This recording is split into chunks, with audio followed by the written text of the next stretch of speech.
All right, a very good morning to you. Welcome along to Monday morning's OTB AM. We're here with you all the way into 9:30 this morning. Owen is back from his travel. Owen, how are you? Good, how are you? You're looking tanned and fit and well. Am I? Yeah. I tend to say that the way I get tanned is that all my freckles end up joining together and I end up getting a bit of a tan off that. So hopefully that'll eventually happen over the next couple of days. I was just being nice. It's just a thing to say at the start. Yeah, I knew that. That was it. I knew that. Very busy show for you this morning. Ronan O'Gara is going to join us. Gary Breen is going to join us a little bit later on to talk football and rugby. Mike Carlson is going to join us to talk us through what happened at the draft in Tennessee. But why the hell do we need Mike Carlson when we have this guy? This guy.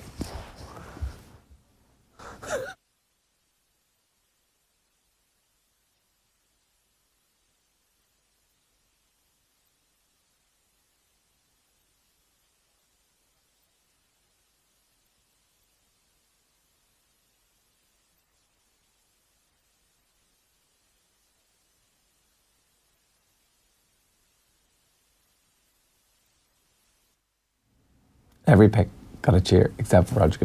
It's the worst joke I've ever cracked.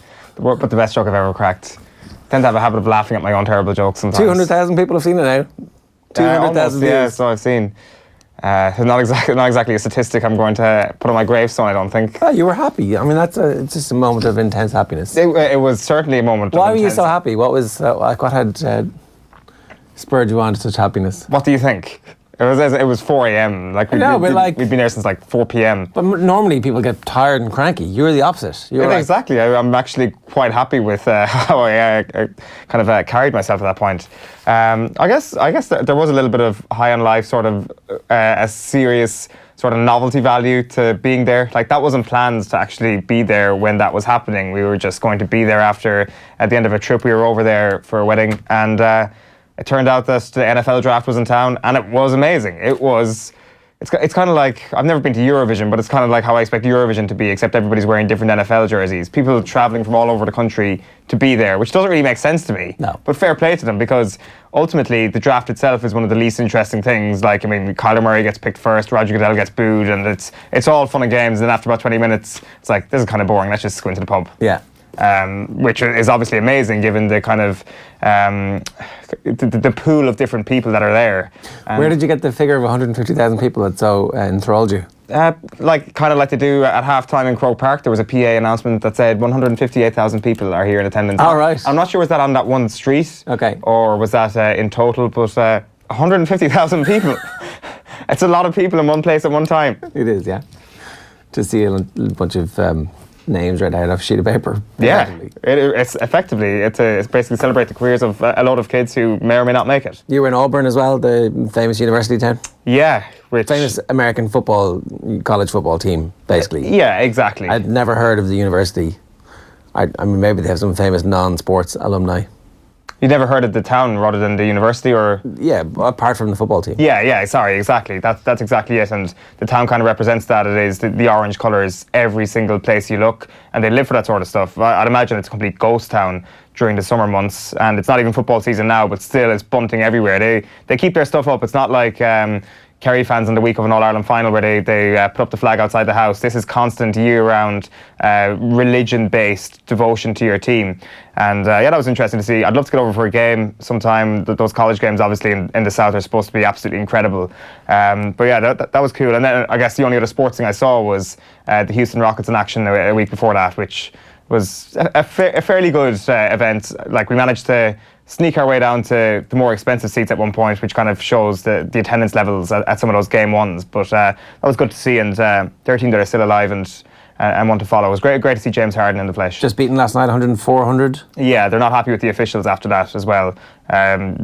James Harden in front of the microphone. I'm only catching up with it this morning, saying that shooters need a bit more protection and things like that. So that's going to be an interesting series. If there's going to be one team that could take out the Warriors, it could be them. It's only them, really, isn't it? You would think so. You would definitely think so, especially in the West. There's probably, after what happened to Milwaukee last night as well, there's probably nobody in the East that's going to take them out. Oh, and I've got some bad news for you. The audio didn't play out when we played that video, so we're going to have to go through this again. Oh, dear God. Dear God. I'm turning off my headphones now. It's a perfect place for a draft. 150,000 people here tonight. 150,000 people. What an amazing town. The perfect environment for a draft. It was in New York for 2 million years? And now they finally came to Nashville. Now they finally came to Nashville. That's our Uber right there. Would you like to see him stay here? Yes, of course. This place is the perfect place for the NFL draft. Every pick got a cheer except for Roger Goodell.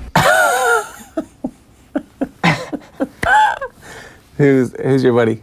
Oh, that's my buddy Jason. He was. That's our Uber right there. Yeah. A lot of people seem to think that he said that's a river right there. Yeah, you thought that, and a lot of people I see on Twitter were saying that as well. It's a strange old feeling, going to bed and waking up the next morning, and Twitter is exploded. But that seems to be what happened.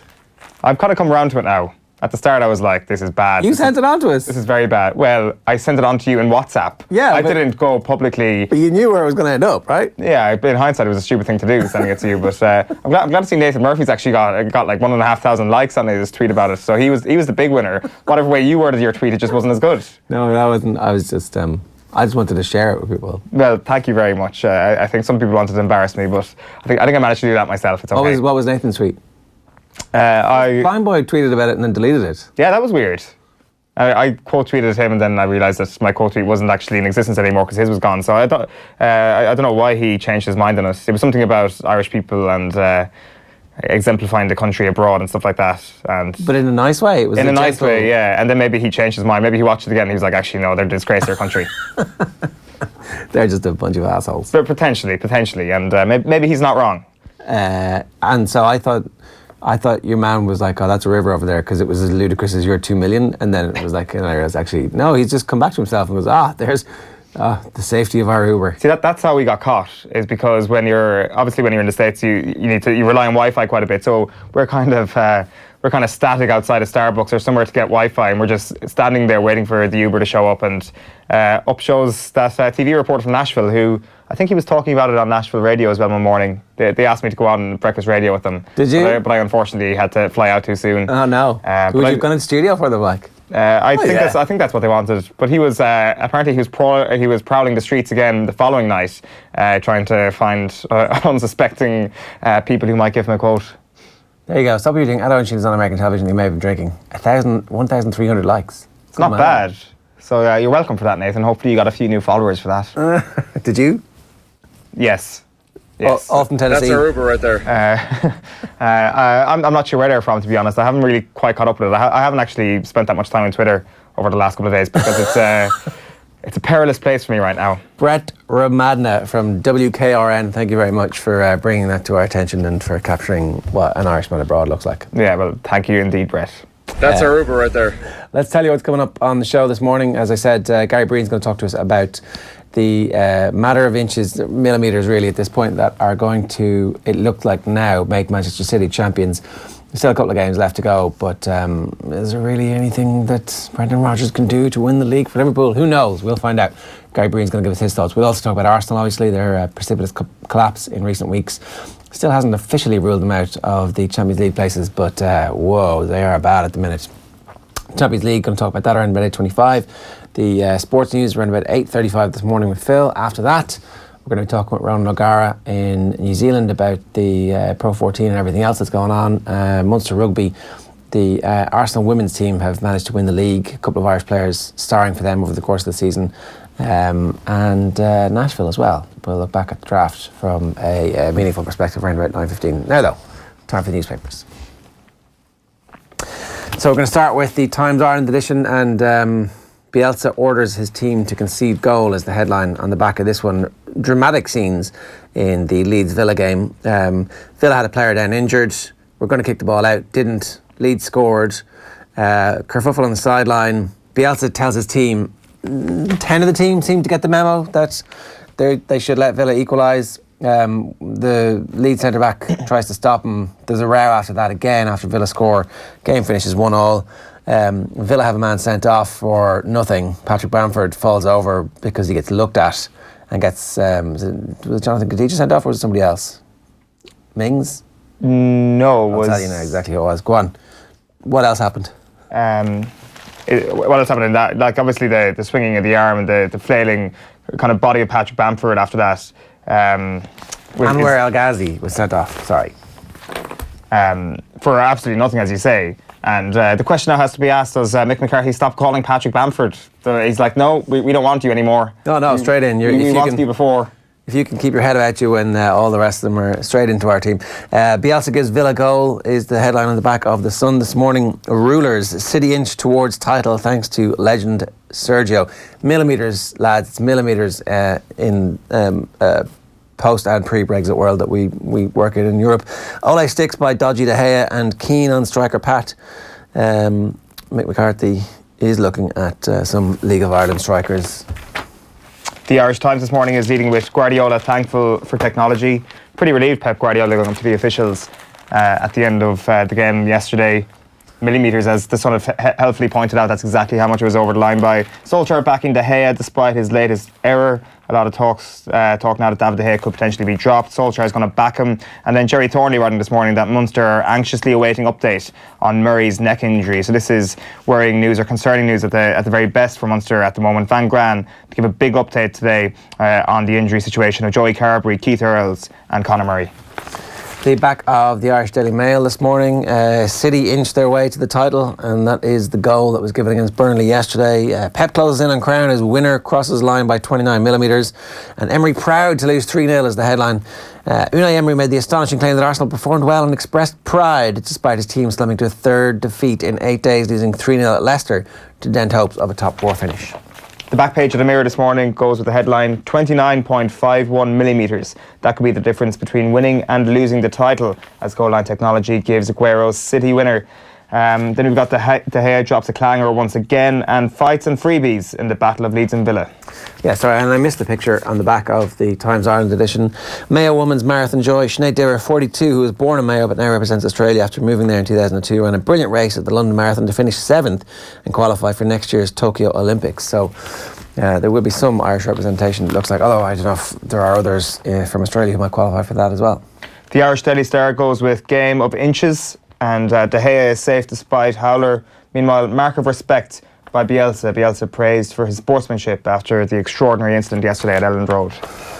The Racing Post, Henderson headache over Altior's King George route. Nicky Henderson would like to give Altior's next start over 2.5 miles in preparation for the record-breaking Chasers tilt, the 3-mile King George, the 6th chase in December.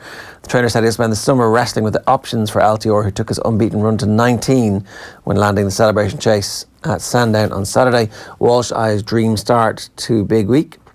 Ruby Walsh is hungrier than ever for the Punchestown Festival after missing last year with a broken leg, and he could kick off this year's meeting in spectacular fashion tomorrow thanks to rides on the big Grade 1 Hopes, Classical Dream, Min and Get a Bird. So would you back against a trio, a treble for Ruby? You wouldn't. One step closer, City 2 wins away from retaining the title after Turf Moor victory. The back page of the Herald today goes with Surge for Glory. Pep is grateful for small margins as City top again, and Ole backs De Gea despite blunder. A bad week for David De Gea just got worse yesterday. The front of the Examiner this morning, game of inches. Aguero edges City over the line to go point clear of Liverpool, and there's obviously a picture of David De Gea as well. De Gea Howler, huge blow for Man United hopes in race for 4th.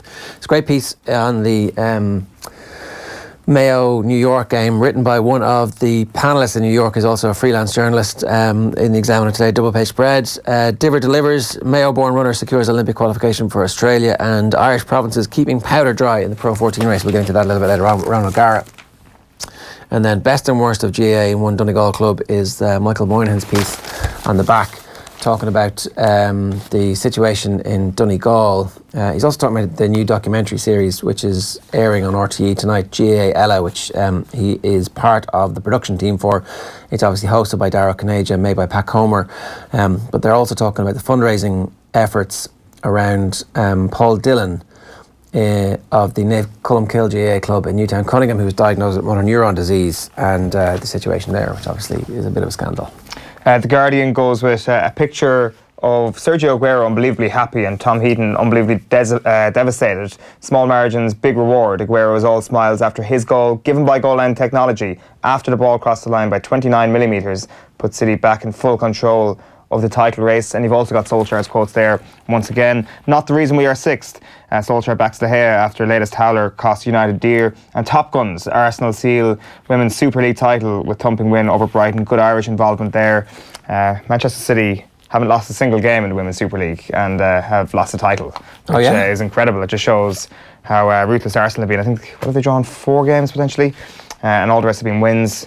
And then finally for me, it's a Daily Telegraph going with Sergio Aguero as well. Aguero inches City closer to the title. Striker puts City back on top after Technology Awards winning goal. And Mo says, I'm sorry. Farah apologises after defeat. He didn't really, though. He didn't really. He was like, no, I don't have no regrets. And that was the video, anyway, that Carl Denny posted yesterday of the post-match huddle, post-race huddle, where he was like, and everybody around is the braying of the press people are like, oh, talk about the race. It's like, well, no, because he didn't actually do that well in the race. We can have that now here. So Carl Denny posted this on his Twitter account yesterday. Watch this, because it's one of the world's most famous athletes, the week where he's been accused by another of the world's most famous athletes of trying to get a notorious coach into his hotel, and definitely got questions to answer. Remember, Mo Farah brought this whole thing up himself by raising the whole issue of the money that he had stolen from his hotel room in Haile Gebrselassie Selassie's hotel in Ethiopia when he was training. Have a look. I think the most damaging thing that he said, really, when we look at it, is that this all started with trying to get Ger Aiden into the hotel. How do you address that? That's a bit below the belt, isn't it? But is it untrue? It is untrue. And I already respect to Gary, my coach, and my training partner Bashir, who's run a national record today, can prove it. Jake from New Zealand, who's there, can prove it. But at the same time, let's not talk about it. Let's talk about the performance of Elliot. Keep chugging. You can't take anything away from him. But Mo, if there is to ask one more question, please. Well, I think we need more than one. But Mo, if we were to ask one thing on this thing, I mean, this thing with Ger Aiden, it's not going away. I mean, when would you say was the absolute last time you even saw this guy or spoke to him? I talk about a race, guys. We will in a moment, but it's been front page news. There was a 249, 249, about 249, 250. Yeah, there's another good minute there of Mo Farah answering questions about the race before eventually he gets asked again about it. An odd sequence of events, but you don't come away from it thinking Mo Farah, stand-up guy, has been wronged here. He's really coming out and addressing all the issues that have arisen from this thing that he brought into the public domain himself. This reminds me a lot of the just the immediate aftermath of there being an incident outside Tiger Woods' home all those years ago where somebody attacked his car with something. It's like, what's going on here? This is all a bit weird, isn't it? It's all just a little bit weird. It's funny how things kind of one little strand of a story leads to another, and you're like, so Haile Gebrselassie Selassie was accusing you of trying to get Ger Aiden, who you said you don't really know that well, even though there's photographs of you and Ger on his kids' Instagram long after you said that you weren't no longer in touch with this guy. It's a bit weird, isn't it? The whole thing's just a bit weird. Just to clarify the apology comment, he said, I'm sorry I disappointed you. But that was in relation to his performance yesterday and a poor run. Like, in terms of this incident, he's done the exact opposite of apologising for, or anything resembling an apology. He said, I did have a big week in terms of what's happened, but I stand by every word I said. It is the honest truth. I don't regret anything I've said. I stand by what I said. It's the truth. So just to clarify, Mo Farah has not apologised or anything like apologising for those stories. No, he certainly hasn't. Let's move on because we're talking a little bit about Leeds and Villa. Obviously, the allowing Villa to equalise ended up having repercussions for Leeds' chances. They weren't going to, I mean, they probably were screwed at that stage anyway. Although if they'd won 1-0, they still would have kept Sheffield United from officially qualifying, or officially finishing second, would they? Probably a stay of execution. There's 5 points between them now at this point. Sheffield United obviously getting automatic promotion. And like Leeds United are in that perilous sort of third position where the playoff winner invariably doesn't come from the third position, or in situations like this. Like, I'm devastated for that possibility that Leeds United aren't going to get promoted. Like, as much as we've got an Aston Villa fan sitting here in studio. What? Like, Marcelo Bielsa is... Yeah, another season in the Championship, that's all he needs, just to perfect it. If they don't get promoted this year, there's every chance Bielsa just doesn't continue on, is there? Well, I mean, you would have to assume a good Premier League team is looking at what he's done and gone, okay, yeah, come on now. No? Well, potentially, there's certainly that opportunity for him, you'd imagine. But he's just such an amazing character. Like, I'm not sure what I necessarily have been screaming at my players to allow the goal to be conceded yesterday, but when you see it happening, you're like, this is mad, and this is actually really nice to see. Yeah, it was the right thing to do. And just that defender actually kind of taking it upon himself to try and stop that equaliser happening just made it all the better. And it was the fight that made it all the better. The only kind of thing that was the sourest note of it all really was Bamford's dive, which is remarkable given how the first goal was scored. Yeah, Villa did have a player sent off who might now miss some games in the playoffs. Presumably he gets it rescinded, but maybe not. I'd like to think so. I mean, yeah, maybe not. Like, does he didn't quite raise his hands, but like there's enough stuff in the general direction, is there? I don't know. So Patrick Bamford, there isn't. He didn't even raise his hands. I don't know. I think that's. We've seen a couple of those incidents yesterday. We saw it from James Maddison as well from Leicester, kind of going down extremely easily. And this is an English problem now, isn't it? This is no longer the La Liga's issue, no longer the Continentals. Patrick Bamford's suddenly Irish, is he? That's what they're going to be like. It's an English problem. It's an Irish problem. Do we take that problem? You know, do we take that problem on the chin and absolutely welcome Patrick Bamford into the team? I'm not sure. But Bielsa, of course, afterwards, there was another kind of string to this. Bielsa with a very funny. I'm just such a big fan of Bielsa, and everything he does is either extremely smart, intelligent, or just quite funny. And he was trying to pronounce Ipswich in the post-match press conference here. ¿Qué salida tiene su lesión y si va a estar presente para los playoffs? Supuestamente va a poder estar disponible para el partido de Ipswich.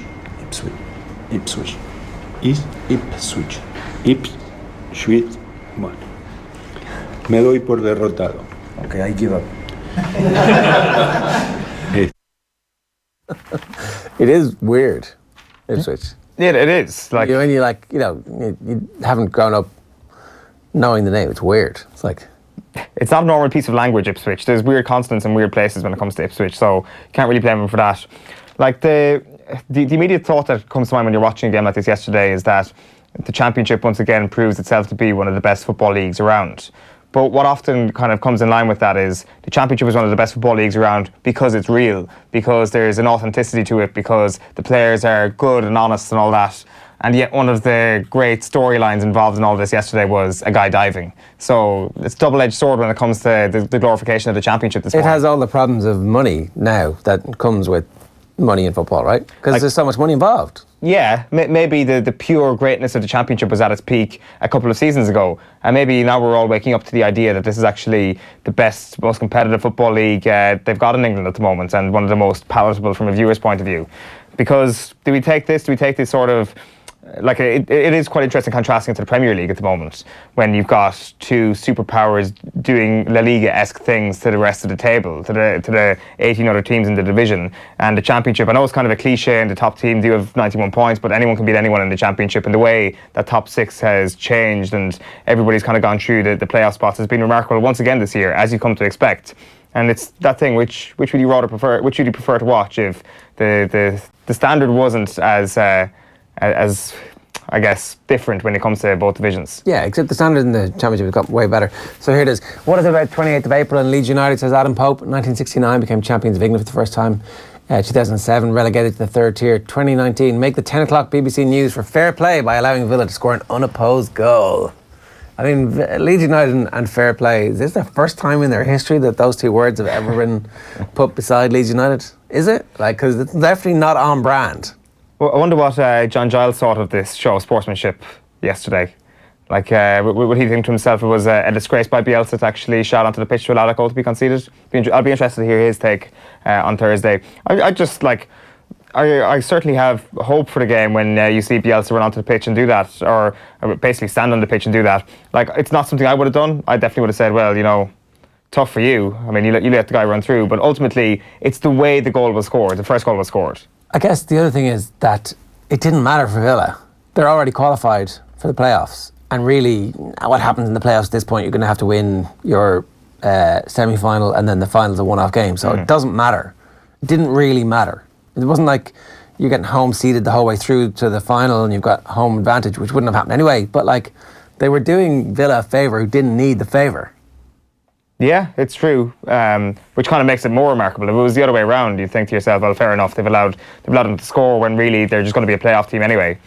I don't know. Well, like, what's your current take on what Villa are doing? Are they front runner to get promoted from the playoffs? Well, their form is amazing. Yeah. So that was the first wobble in form that they've had in 2.5 months. So we'll see.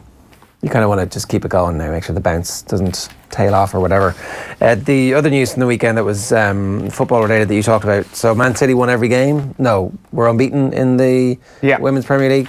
Katie McCabe and Louise Quinn are in many of the newspapers today to celebrate Arsenal women's victory in the Women's Super League. So congratulations to them. We're hoping to speak to one of them a little bit later on in the week. And the only other thing that really was of massive significant national relevance was just a little bit of a knock to the neck that Conor Murray took in the build-up to the game against Connacht at the weekend.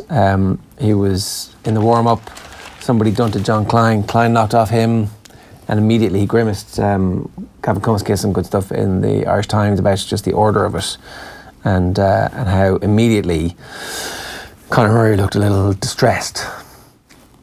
Yeah, it's every single knock that somebody takes at this point, particularly somebody of Conor Murray's standing, is just a mini heart attack for all Irish rugby fans around the country. And it must be, like Gavin Cummiskey details the body language of Conor Murray afterwards, who was clearly either annoyed or kind of like very sad at what had happened. And clearly this is something that's going to annoy him for a little while longer. And we don't know the full extent of this.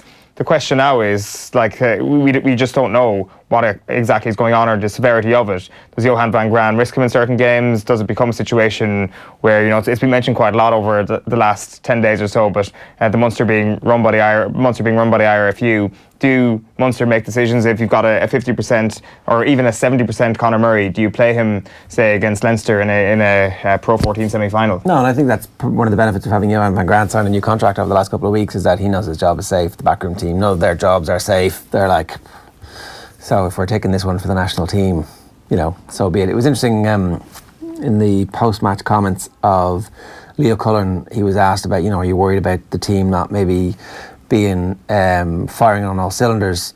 And he was like, no, because they played their B team basically, and they'd done exactly the same thing last year. So their full team won't play again until the Champions Cup final on the 11th of May, which is 2 weeks away.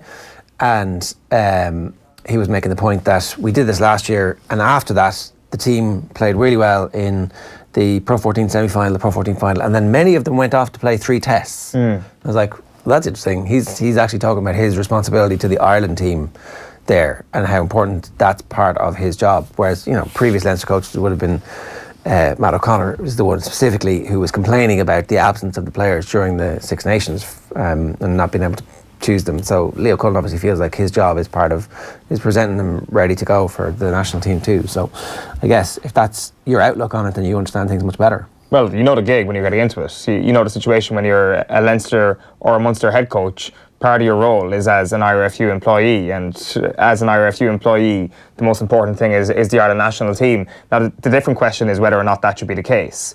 Like, I mean, just looking around at some of the stuff written about Munster over the past 2 weeks since the semi-final defeat, like, is the way to break through the glass ceiling possible when you are ultimately an IRFU-run club?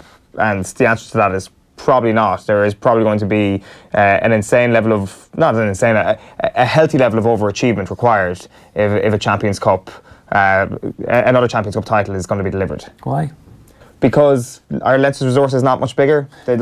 Ultimately, like, I mean, if you talk about players, like the term feeder club for Leinster, or sort of getting the scraps of what Leinster have left over going down to Munster, for example, it's sarcastically thrown around. But it's not the case, because they just got one of Leinster's best players. Well, yeah, that's the thing. So if you kind of take that to its end conclusion, is that really the case in terms of Leinster losing their best talent to Munster, or is it a player who necessarily wouldn't be starting in Leinster's best 15? Is there a situation here where Munster, as a fully self-sufficient province, are able to go toe-to-toe with Leinster year after year, or Europe's best?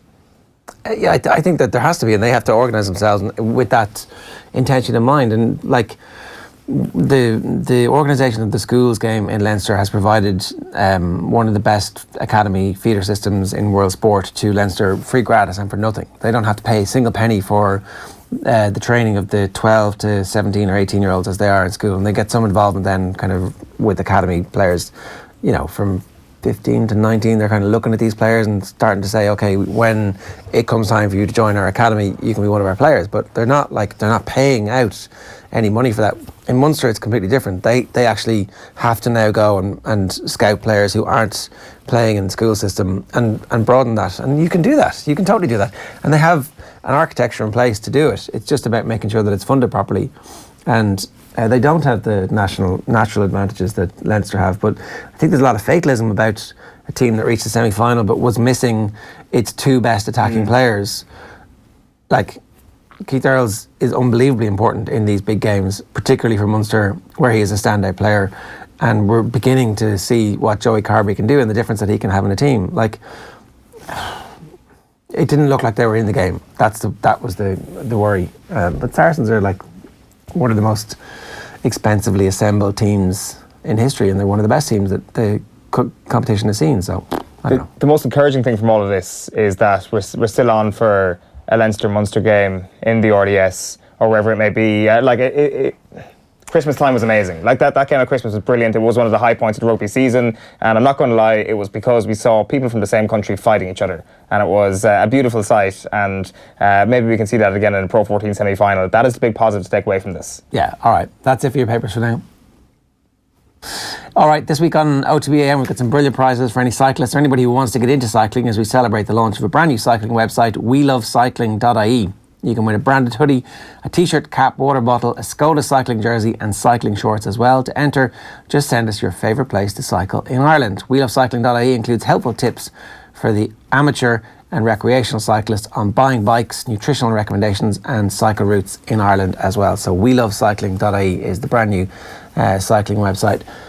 Brought to you by Skoda. And if you're interested in this, there's a brilliant Saturday panel on News Talk on Off the Ball on Saturday afternoon. Nathan was hosting it, a debate about where cycling should go into the future.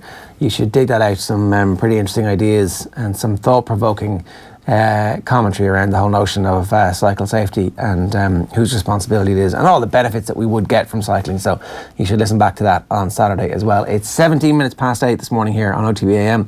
We've got Ronan O'Gara to come a little bit later on. We're also going to talk about the draft, and now though we're going to talk about football. Gary Breen is with us here on OTB AM in just a minute, but here's Kevin Kilbane talking about a certain someone who's on fire right now. Ken Long. This is fire. Really great news. He's just gotten. He needed confidence. He needed his confidence back. But he's definitely back in the picture, Kev. Now he looks the bits I've seen of him anyway. He looks like his love of the game is back. He expects to score now, whereas he probably expected to miss. But he's always been quite streaky though. There's been streaky, and then there's like 2 goals in 80 games. Well, I know. I mean, but that's the thing. But that's almost the other extreme of the streak. It's like when he has had good goal scoring spells, they tend to come in patches, and rather than necessarily spread across the season. Well, it's 4 and 5 games now. Yeah. Obviously coming at a good time with the trip to Denmark. Mind you, it is still... Yeah, but do you know what as well, though, Nick? 6 weeks away? Yeah, it's a while away. Nick, you know what, Nick? I mean, he's probably not as... I would probably say he's maybe not as technically gifted as a Sean Maguire. I think maybe he's got different attributes. Certainly not a David McGoldrick. But his attributes are totally different from anything that the team has. Certainly now, if you're looking at it, the squad, when he pulled out the last squad, there's no one with his pace, there's no one with his power, there's certainly no one with or no one that's played at the level that he's played at consistently over 10 years. So he is going to bring something to the squad. Yeah, it's good news for everybody, I think. Certainly good news for Mick McCarthy. Let's move on. We've got Gary Breen with us this morning to talk to us about the weekend's Premier League action. Gary, how are you doing? I'm very well, thanks. How are you guys? Is it a done deal now? Is that goal line technology decision in favour? Well, it was clearly a goal, so it was the right decision. But is that the margin of error for Manchester City to now coast through and win the rest of their games? I don't think they'll coast. Certainly, when I look at Leicester, the type of players that they have, the likes of Vardy, who has that pace on the counter-attack that can hurt Manchester City, there's no doubt. But you have to look at the fact that they've been able to beat Tottenham, United and Burnley, and I always thought that Burnley was going to be a tough, and it proved to be a tougher game than the Manchester derby ever was going to be. And there was a period in that game where they were having shots cleared off the line. There was great last-ditch tackles, and you're starting to think as the clock's ticking away, it's not going to happen. But they just always find a way to break through. And then once they got that goal, you couldn't see anything else other than 3 points. Yeah, they deserve it at this stage. Like the quality of the football that they've played, their sustained excellence, their ability to grind out those games against the teams like Burnley, And frequently they've won those games with really early goals and just managed to pass the opposition into death. But they've won every type of game. Well, they have. And it's no surprise, bearing in mind you look at the record of the points total that they've acquired over the last 2 seasons. It's incredible. And we're saying at this stage with a couple of games to go, they deserve it. Yeah, they do. But likewise, you can say that about Liverpool. They deserve it with only 1 defeat all season. So there's still so much to play for. You're right. I think they can deal with most challenges. I was really concerned going into that Burnley game for City that Company wouldn't be able to play the 2 games in a week. I felt they needed this physicality to deal with the likes of Ashley Barnes and Woods, and it proved that way. They got let off a little bit in terms of Wood goes through one-on-one, has a bad first touch. If he has a better touch, he's in on goal, you expect him to score. So there are still opportunities to get at this City defence. And I'm sure that Brendan Rodgers and his young, vibrant Leicester team will be looking forward to that challenge, albeit at the Etihad, you expect City to win. Gary, there's been a lot of talk about Liverpool and, breaking the 90-point barrier for the first time in their history at the weekend. Do you think it's patronising to suggest that Liverpool can come away from this season happy even if they don't win it? Oh no, listen, it'll be difficult to kind of wrap that one up as they're happy with it to come second after such an incredible season. But I still do buy into what Klopp's saying, that this isn't like the be-all and end-all. If they don't win it this year, it's not a case of it's one chance and that's it gone. I think they'll be challenging now for the next 3 or 4 seasons. I think they've got a young team, certainly a defence now that can stay with them for the next 5 or 6 years. So it would be a huge disappointment. I mean, how can you expect not to win the title when you only lose 1 game and you're getting, potentially 97 points? I mean, it's unheard of. It's incredible. But I think that he would have to brush himself down if it was that case that they finished second and say, well, listen, we've given an incredible account of ourselves and we're just going from strength to strength. And I believe they would. It's hard to kind of look at this, and you're right about Burnley yesterday. It was a game that for a good hour was tense because it was 0-0. But ultimately, when Liverpool and Manchester City have both gone on this incredible run over the past couple of months, there has been at times a lack of tension, but there's been a lack of tension because there's been tons of quality. Which title race would you rather see? One that's packed with quality or packed with tension? Listen, in terms of what's happening right now, I am enjoying it so much. I think there is tension, certainly in the build-up to the games, and you're thinking Liverpool win Friday night and it's over to City again. But what you're seeing really is the complete control of both teams is so impressive that they believe in their philosophy, they believe in their ability to break teams down. They don't feel that they have to go chasing it, shelling the ball late on or anything like that. They know if they keep knocking on the door, they'll find a way through. Likewise, I've thoroughly enjoyed how composed both managers have been throughout this, bearing in mind what's at stake. I think we've seen none of that nonsense that you might have seen in previous title run-ins and mind games and this and that. And they've just been so confident in their own team's ability, in their own coaching ability. I think it's been so refreshing. I think it's been a brilliant title race. Yeah, and I think the thing about this one is that it doesn't feel like this Liverpool performance or season is a flash in the pan. No. And it did when Brendan Rodgers was there, when that team was inspired by the Suarez goals, and you kind of felt like they had almost had Suarez on loan for a period of time before he was ultimately going to end up in Barcelona. With this, it doesn't feel like Salah or Sané or Van Dijk or any of their key players are actually going anywhere anytime soon. No, listen, I agree with you, and I think that's what's so exciting for this Liverpool supporters, Liverpool Football Club, that they've got a back four now that will only get better. That's the frightening thing. I think I would like to see Gomez now come back from his injury and go inside. I like Matip back there. I'm not convinced about Lovren, never have been at that level, but he's not letting anyone down at the same time. You've got those 2 full-backs who are incredible. And they just seem like they're going to be together for a long time. A goalkeeper's made a massive difference. Of course, he is. You've suddenly got a goalkeeper who's winning you points as opposed to losing points for you. So it does bode well, and I think they'll go again. I think they'll look to strengthen again. Naby Keita's now looking like the plan. A lot of those players who came in under Klopp initially do take a little bit of a time to settle. Notably, Robertson at left back. There was a time when Moreno was getting gains ahead of him. I couldn't understand it for the life of me. But I think he just needs to get on the training field with his players, explain what's expected of them. And I just think that Liverpool now are the type of club now that footballers all over the world, top footballers, will want to come and play for. Liverpool with its iconic reputation, of course, but notably the team and more than anything else, the manager, in a way that United just don't have that pull. Yeah.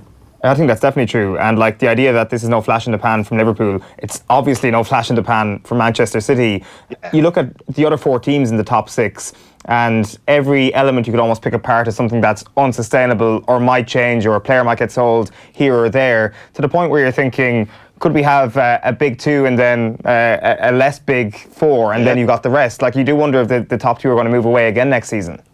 Yeah, listen, I would fully expect that. In terms of what's happening at United as well, they don't convince you. Solskjaer deserved the job on the back of that incredible run, because I think any other manager who came in then would have to deal with the fans demanding him there. So I think that kind of has to play out. And it don't look like he's going to play out particularly well. I don't think that Solskjaer has the presence to drive this Manchester United team on. I don't think he has the presence to try and get players, as we just said, around Europe, around the world, who want to come and play for him in a way that they want to play for Klopp, for Pep, even Pochettino. So that's the issue that United have. They've got to solve the problem that they've got. Players like Pogba, who are incredibly gifted footballers, there's no doubt about it, but lack the consistency to get United back to the top. Then you look at Chelsea, Hazard looking likely he's going to go. You take Hazard out of that Chelsea team, they're at best top 6.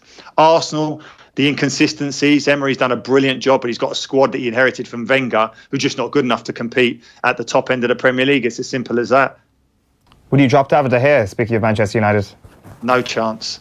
You just got to play through it. He's such a quality goalkeeper, and I understand the argument, and certainly the number 2, who's a great goalkeeper for Argentina, will come in and say, well, listen, why I need my chance now. But no, you persevere with him. He's got so much credit, as we're hearing all the time, in terms of what he's done. I don't buy that all the time in terms of your reputation, what you've done before, but I still think he's a top-class goalkeeper. They just got to find a way to get his confidence back. Like, how do you do that, though?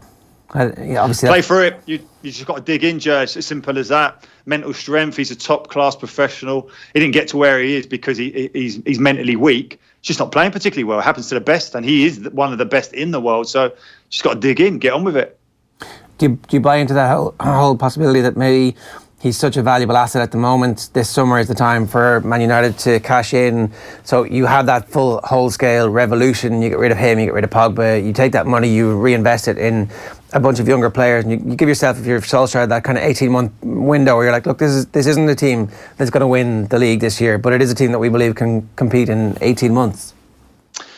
Well, I certainly wouldn't put him in the bracket in terms of Sanchez, Pogba, in terms of players who don't contribute what they should for the investment that they've been given. But I can understand also the argument that you may say, listen, United need to create some revenue. I know they're incredibly wealthy anyway, but they might want to cash in on De Gea and then start again as such to kind of build up that pot to go and buy players, because it's going to take a big overhaul. There's a lot of players there who are good players, but whether or not they're Manchester United quality, I'm not convinced. I wasn't convinced when they were on that fabulous run under Solskjaer, and I think they've just reverted to type now. I think there's a lot of players there that actually are caught in a move away. I mean, when you're hearing Lukaku saying, I dream about playing in Serie A, you hear Pogba talking about Real Madrid, you'd never, and I'm reluctant to hark back to the Ferguson days, but you would never hear players making any of those type of sound bites. As soon as they did, they were out of the door. There were players there that were desperate to be at Manchester United, and maybe that's the hold that Ferguson had over him, that he could take something special away from them.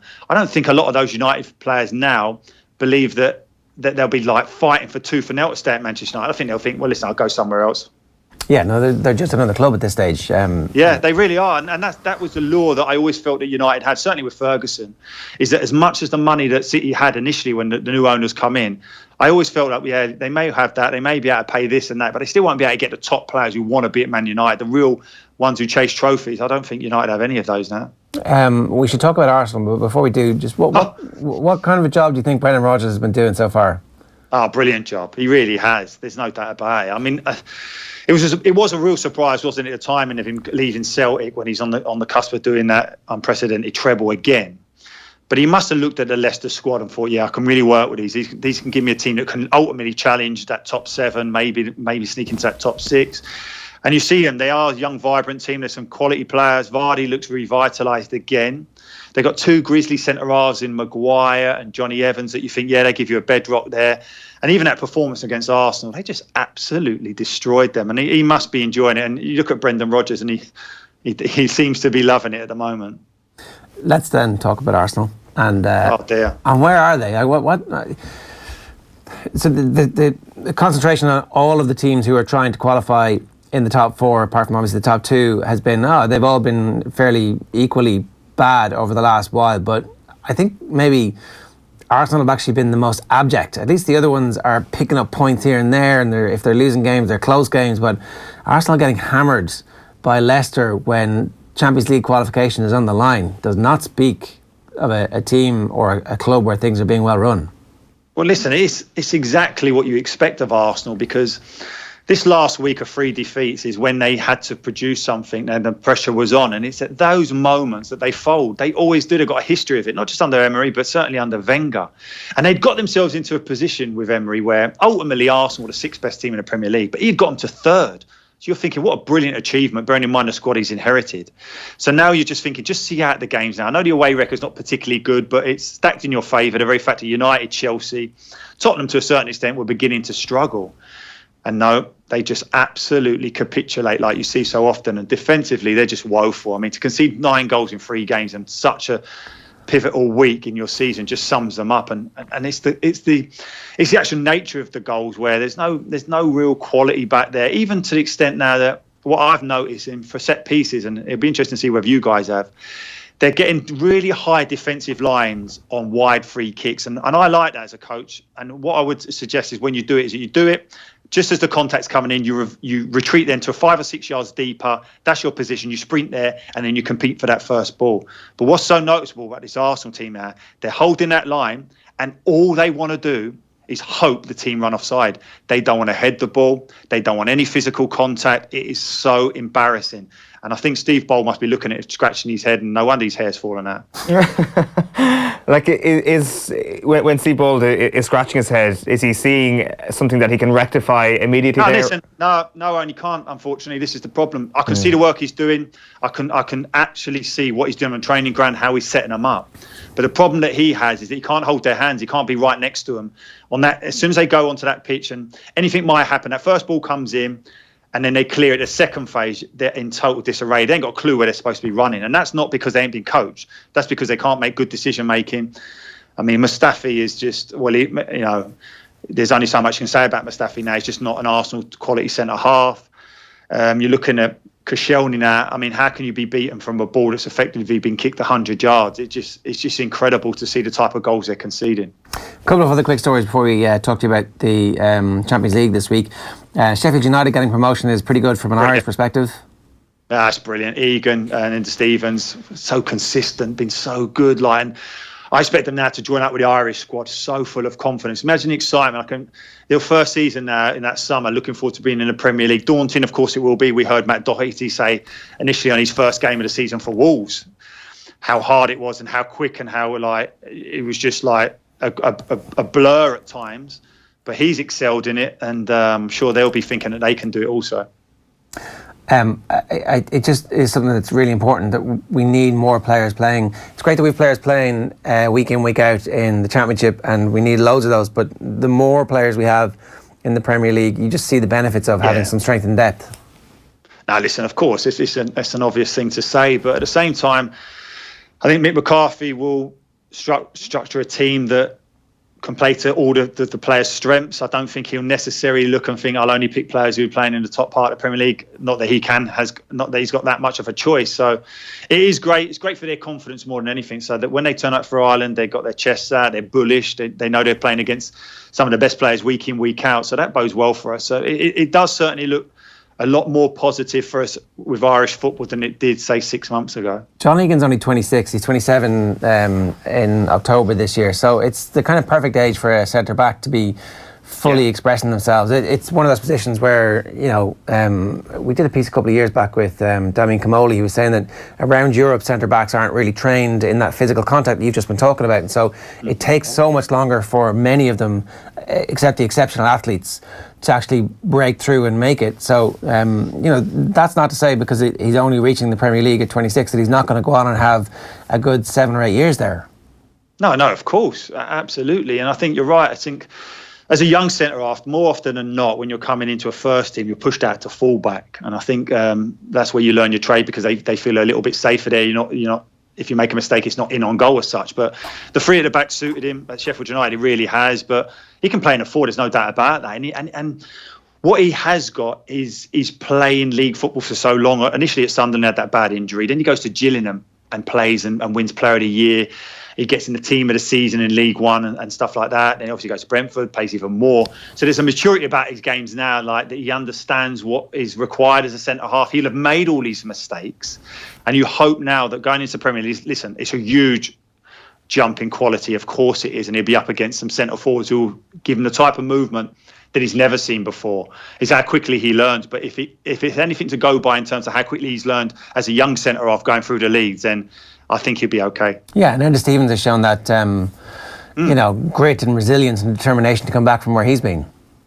Exactly. I mean, and that's so refreshing that ultimately, the players have the ability to play at the highest level, but more importantly, as we're seeing, even for the top teams now, is that they have that mental strength. And we've just said it about those two players, that they've been able to come back from adversity and improve themselves. I would love to see that type of mental strength in the Arsenal team. I'd love to see that type of mental strength in the United team, because it's sorely missing. Yeah, so Enda Stevens dropped down to play League Two with Portsmouth in 2016. Yeah. Now he's a Premier League fullback. So congratulations to everybody. Sheffield United. The Irish strikers are starting to score some goals. The Shane Long revolution, more goals in April than Man United, I think, was one of the stats that was doing there. It's a draw now. Apparently Man United have drawn level. So, maybe he's drawn level with Man United. Yeah. Yeah, so I'm delighted for Shane, because it's been a hard slog for him at times. And he's not a player who ever shies away from putting a shift in, but it must have had a really debilitating effect on your confidence. Of course it will do. So if he's scoring goals, he turns up for the Ireland squad in the summer with confidence. We've got a player who can run in behind. It does bode well. You think of how well McGoldrick had played as well at Sheffield United. So it is certainly looking a lot brighter. Just one last point on Shane Long. It just kind of struck me the other day that Shane Long still got his opportunity in the Premier League. It wasn't like his bad form through various different managers, let's admit here, kind of resulted in him getting sold to a championship club or going down the divisions or anything like that. He was still a Premier League striker. So there was clearly something being seen in Shane Long at a Premier League level. And clearly we've maybe judged statistics a little bit too much in this respect. Granted, it is the most important statistic when it comes to being a goal scorer. But perhaps there was an underlying thing about Shane Long that allowed him to continue to play at that level.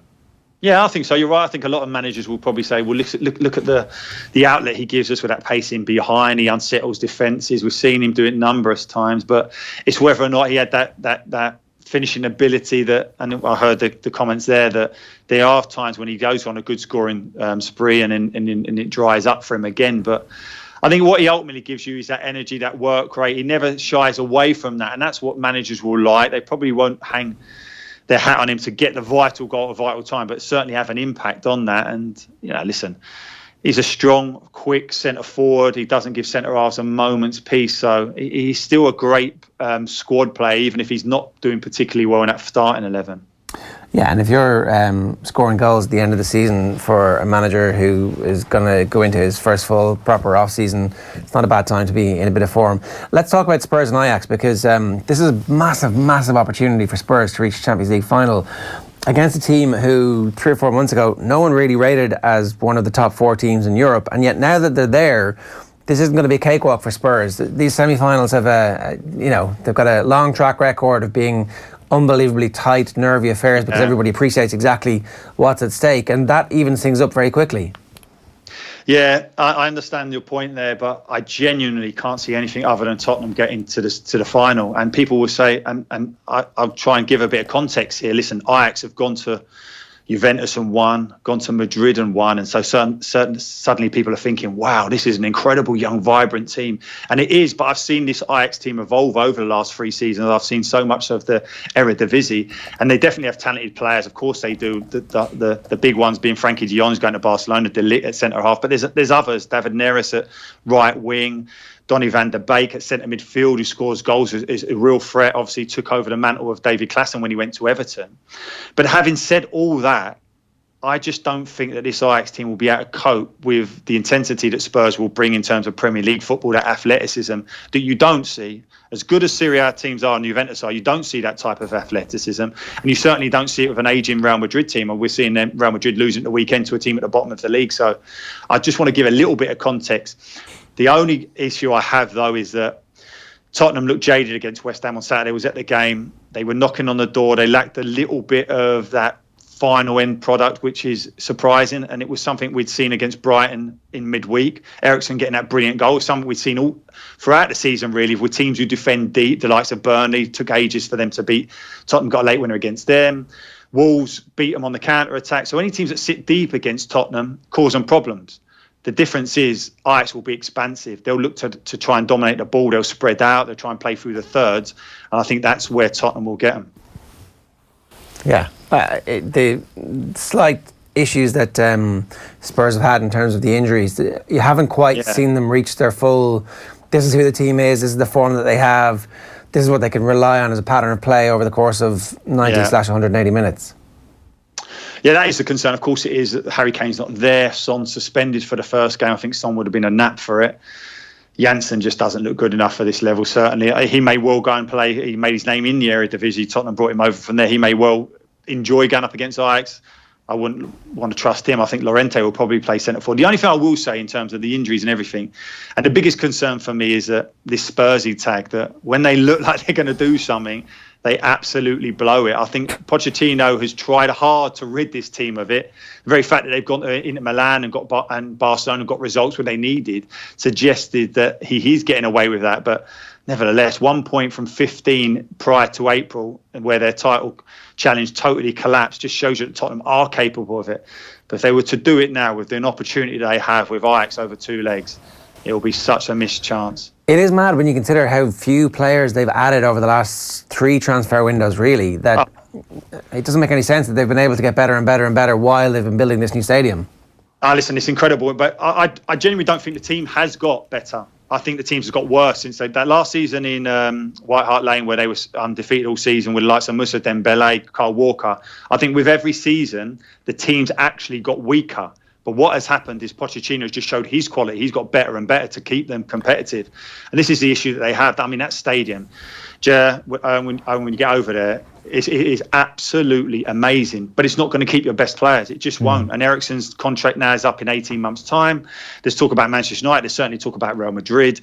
He's not going to stay at Tottenham just because they've got a fabulous new stadium. And also, you add to that the fact that Alderweireld has a release clause of 25 million. I mean, that's a nonsense. That's an absolute bargain for a centre-half of his quality. So straight away, I've named 4 players there from that last season at White Hart Lane who was so good. Eriksen, Alderweireld, Dembele and Walker, who are going to leave the club. And as much as Pochettino is able to find the next player and build them up, they're not going to get to those levels of those 4, and that's the frustration. All right, Gary, good stuff. Enjoy this week's football. Thanks a million. Thanks, guys. Good luck. Gary Breen giving us some thoughts there on the football at the weekend and, of course, what's happening this week as well. Think Spurs are going to go through? I actually don't. I think Ajax is going to take them for the reason that Gary ironically pointed to there, which is Spurs looking completely jaded. And I tend to agree with him as well about the quality of Spurs. I'd certainly agree to the point that it's not necessarily the best Spurs group of players we've seen over the past couple of seasons, particularly the ones available and fully fit. And if they don't go through, they'll be looking at themselves and kicking themselves, won't they? Because this has been the year of opportunity in the Champions League, an amazing chance for them to go to the Champions League final. Had they just added 1 or 2 or 3 more players here and there just to beef up the squad a little bit more. Yeah. And that is the reason why they don't beat Ajax. That is something that they will be sick with. Ages ago I bought flights for the Champions League final. It's in Madrid this year, so I'm going, irrespective of what team makes it. Who do I want there and who do I not want there in terms of being able to get tickets? It's a very good question. Or do I want like an all-English final so I can actually just go and have it'd be amazing, but not like watch the game. Sorry, tickets aren't guaranteed yet? No. Okay. No, I need tickets. Right. You probably want Ajax to qualify. Do I? Yeah. It's a hard one to call. The all-English final would add a certain allure to it. Like Liverpool or Barcelona, it's a much of a muchness when it comes to fending off fans for tickets. Both be a disaster to go up against. Spurs or Ajax on a similar level as well, I guess. I think what you want is... I think if Barcelona are the final, a lot of Madrid tickets will become available that they will just shield from Barcelona fans. True, actually, good point. Do you know? That they'll be like, no, you can't have no, I'm going to give this away to some stranger I know for nothing. I think Barca Ajax is what you want if you want to go see it in the flesh. All right, Marie Crowe and Vincent Hogan were on the Sunday pay-per-view with Joe this weekend. That's available on YouTube and podcast. Check it out on offtheball.com/podcasts. Here they are talking about Roy Keane.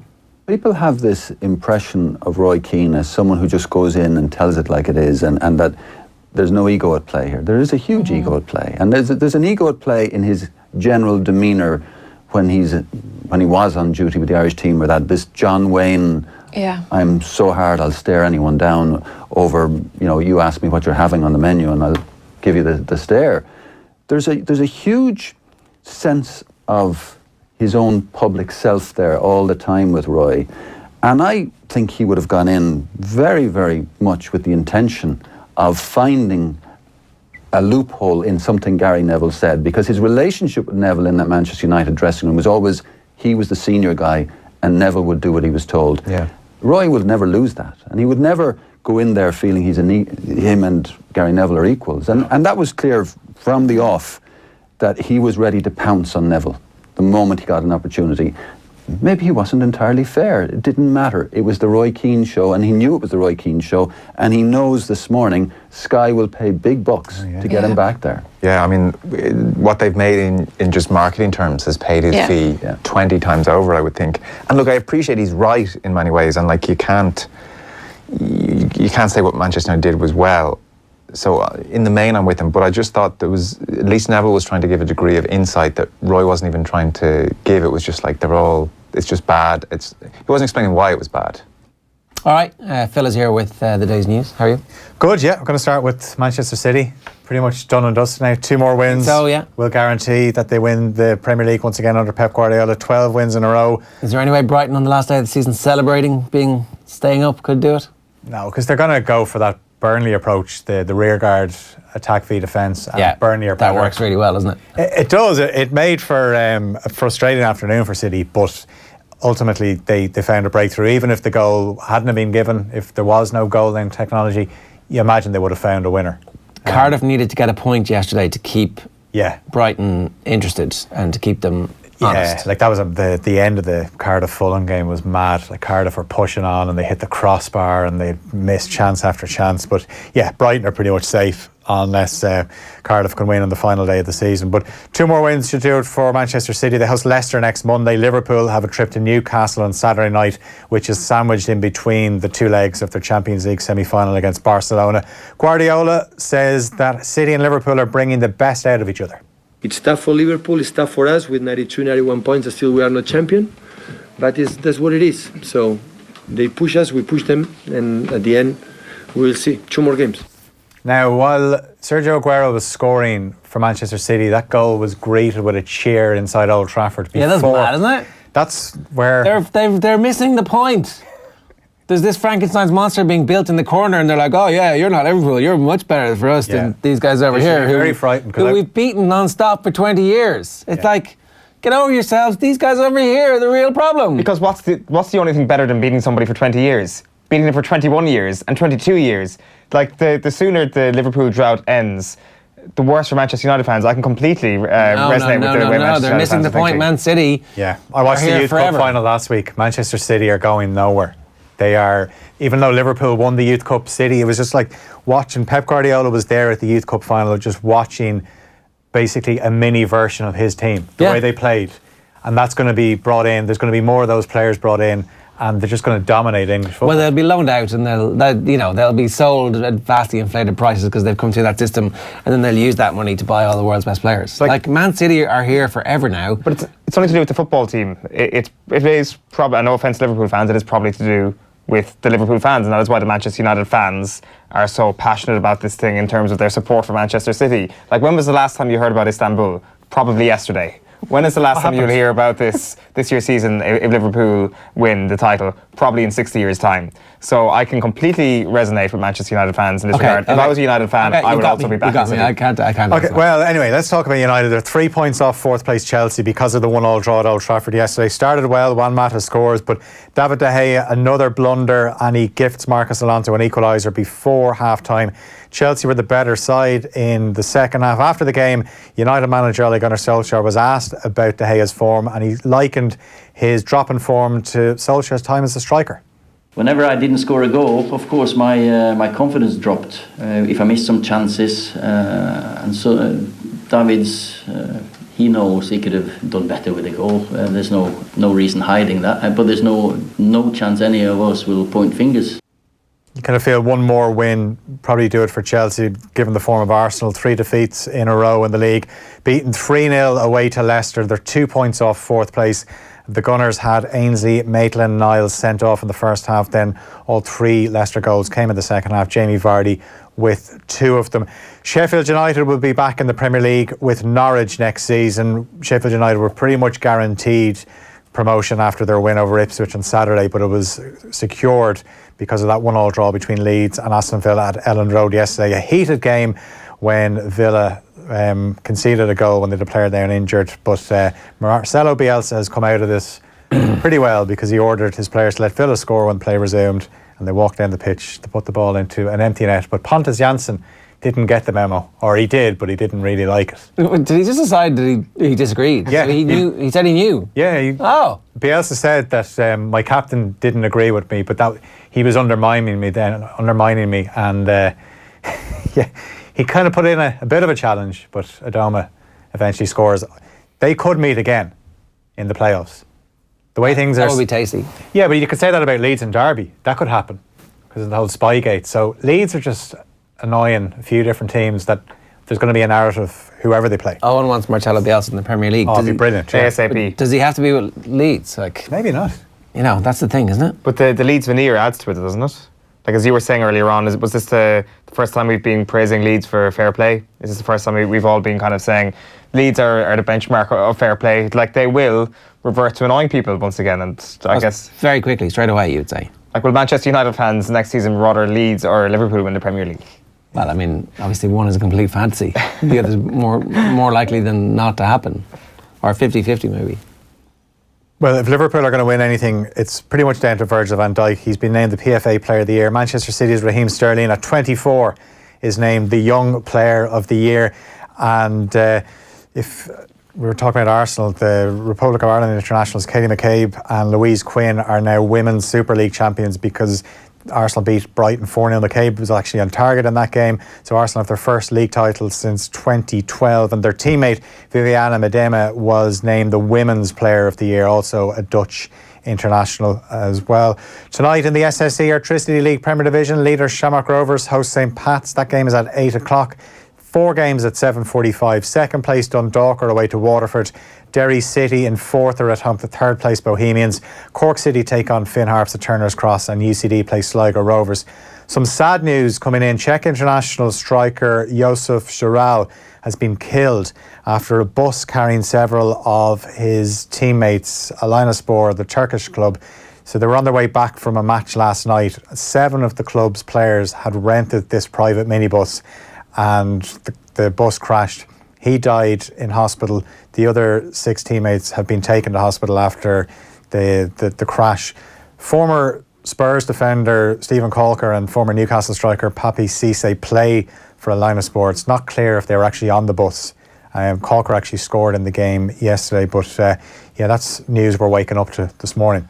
All right, Phil, thanks very much for that. More from Phil across today, of course. You can get on offtheball.com and on Today FM. Now, a quick competition mention for you. This week on OTB AM, we've got some great prizes for any cyclists or somebody who wants to get into cycling as we celebrate the launch of the new cycling website, welovecycling.ie. You can win a branded hoodie, t-shirt, cap, water bottle, a Skoda cycling jersey and cycling shorts as well. To enter, just send us in your favourite place to cycle in Ireland. welovecycling.ie includes helpful tips for all cyclists, from buying bikes to nutritional advice and info on the best cycle routes in Ireland. Now, let's go to rugby. Ronan O'Gara is with us this morning. Ron, how you doing? Hey, Ger, good. Yourself? Yeah, good. We're talking here about how teams maintain form into the business end of the season. Leinster chose to rest a bunch of their players for the game against Connacht. Saracens ended up playing most of their full team. Obviously, at the end of the season, you decide which one is more successful or not. But from your own playing days and as a coach now, who is involved in teams who are in competition to try and win things, what did you prefer as a player and what do you think is best as a coach? Yeah, probably the 2 extremes. I think when you're a player, you love having control and knowing that you're going to be playing every week. But I think, I was reading Leo Cullen's comments and Mark McCall's comments, and it's interesting. I think the key, Ger, is the competition for places. Once you have that, the environment drives itself. So you look at it in Leinster, there is competition for places. So I mean, guys were getting an opportunity, but realistically, I would say out of the 23 places available for European Cup final, there probably is question marks over 2 or 3. And in Saracens' case, it's probably 1 or 2. It's very settled teams on both occasions. And in both setups, and that's what you get with the 2 most performing teams in Europe. Yeah, I think, you know what I mean, momentum doesn't really matter. You can come at it whichever way you want. And at this time, whether you're a coach or a player, you are really excited by the big day. There's no doubt about it. And you'll give the line that you have to perform week in, week out. But you're better off performing in the European Cup final than you are in the Kingspan away from home.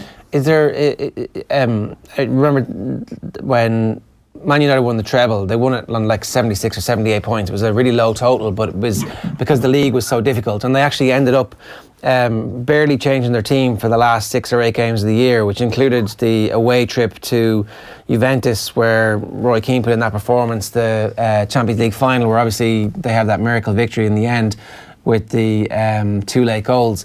Is there a case for a team being battle hardened and actually you just get into a groove where almost irrespective of what the challenge is? Yeah, I would definitely be a big fan of that, Ger, about rhythm. I think it definitely takes 4 or 5 games to get the best out of combinations and finding form, and then it's probably playing 3 of every 4 weeks. I think sometimes you can go in undercooked, but I think at this stage, the advantage probably Leinster have over the other provinces is that they have such experience and battle-hardened players, and they know how to get over the line.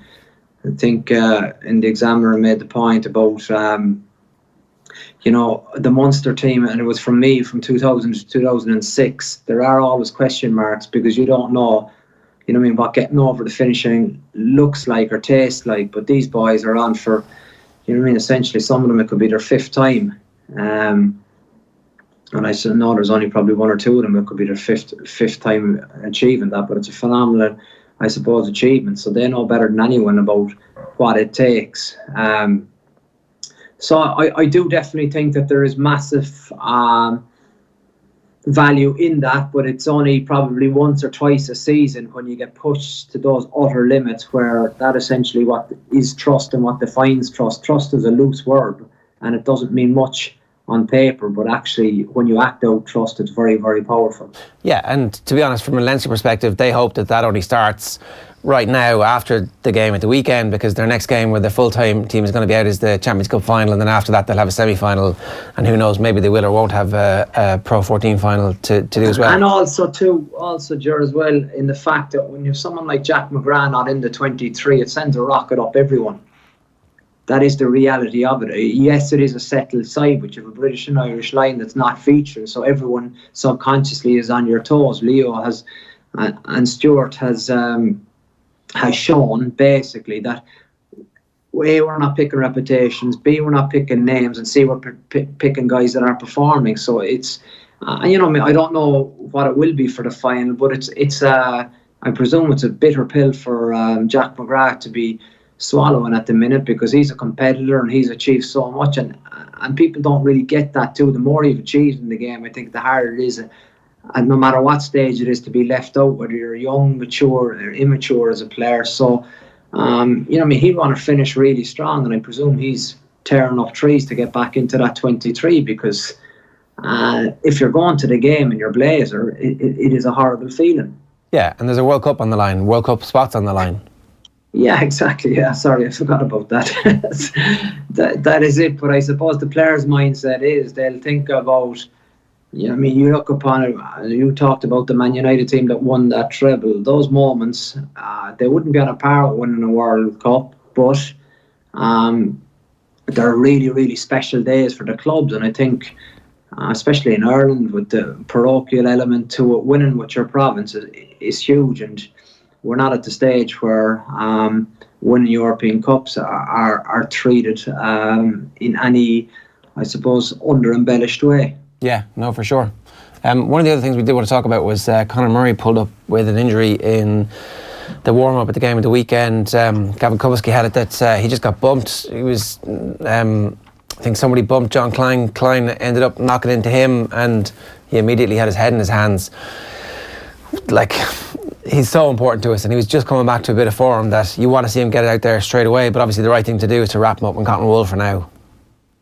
Well, yeah, I think O'Connor's hard, and he's hardy, and he wouldn't be kind of looking for an avenue out of games either. You know, some players, I suppose, that you've played with on through the years, you could kind of maybe predict that they'd be not picking games, but they mightn't fancy certain games. But O'Connor is the guy who loads up the sleeves, and he's hardy, and it's a tricky area, Ger, a very complicated area, obviously, in terms of you know, when it's related to your spine or your neck. So a little innocuous bump could actually be quite significant.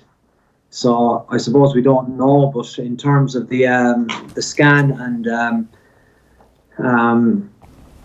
what comes from that will be very, very telling. But just because it may seem innocuous, it could actually be quite serious, and vice versa is also very true. Yeah, so fingers crossed it is ultimately innocuous, and that they were just doing the right thing and keeping him out of that.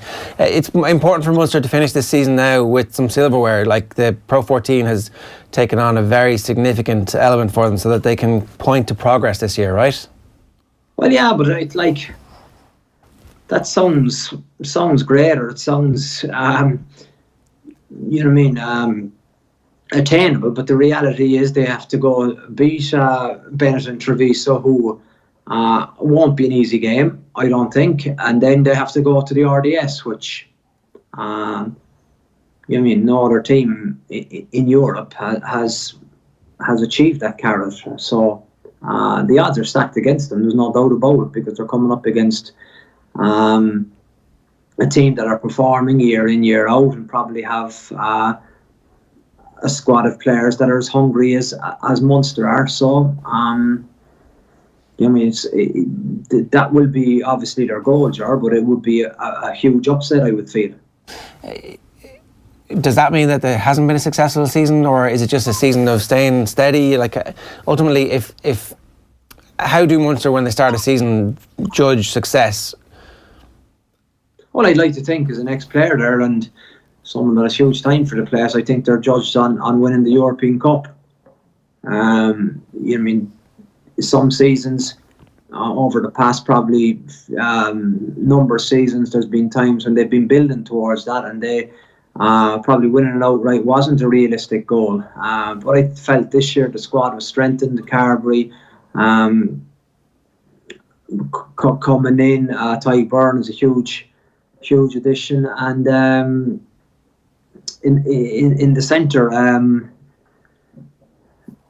they have a lot more options they've had in previous years. So I think there is strength there, there's competition for places, and I think you know, I mean, getting to the semi-final is an achievement. But for guys that play there, that wouldn't be what they'd be wanting to achieve. I think Saracens and Leinster are ahead of everyone, and I would probably, looking on what I've seen so far, they've probably increased the gap instead of the other. I suppose the chasers haven't lessened the gap from the two leaders.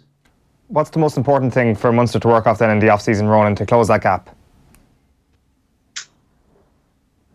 It's a great question. I think the fact, I probably alluded to a little bit earlier, in the fact that so much is built, these games is built on trust and little details making significant differences during games. And I think Munster are close, but actually the shot of confidence they get from actually winning a big game, even though they don't know what it tastes like now, that I think is a huge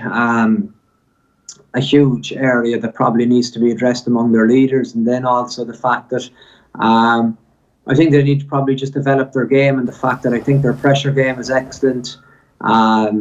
They probably aerial game is good, but potentially their skill set to get their ball in hands from loose head props to 15 under, I suppose, high stress. That's an area that they can get better at. This their capacity to maybe you know, I wouldn't say play an open, expansive game, because Munster always, I think, are different in the fact that they've always had areas of strength up front. But I think they can get the ball probably into the back rows, hands in wide areas a little bit more frequently, and also potentially they can probably, it's a buzzword, but play with a little bit more tempo. Can you actually do that over an off season? Is that when you change that style of play, or when you evolve a style of play, or is it actually? Yeah, that there's massive opportunity there, Ger. It really is the only time, in the fact that you probably have a 12-week window to embed. If you want to put in a new game plan, that's it.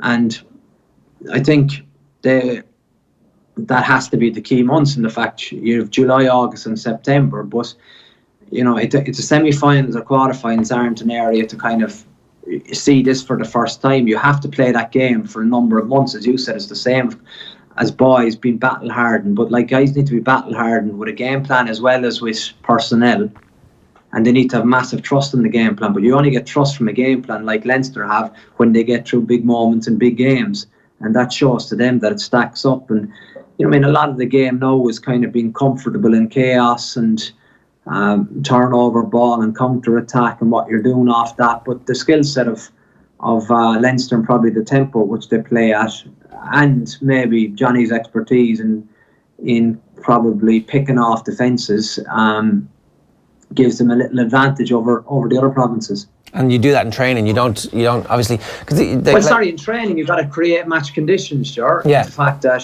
you still have, these squads of 40 players, so you can easily make two teams, and if you can make two teams on the 3 days a week you're training, and hopefully maybe the clarity sessions you have the other 2 days, significant progress can be made. But I suppose, like everything else, there has to be unanimous buy-in, otherwise it's not going to work. Yeah, we've just got some breaking rugby news here. Leinster and the IRFU have confirmed that John Fogarty will join Ireland from the 1st of July onwards, and Leinster are thanking John Fogarty for his time with them on Twitter there. So there it is, breaking news: John Fogarty to join at Irish Rugby from 1st of July onwards. You can read more there. So this has kind of been in the works for a few weeks, Ronan, but it's great news. Yeah, I won an AIL medal with Fogs and Con. So he's a good Rockwell boy. He has marbles in his mouth now that he's in Leinster.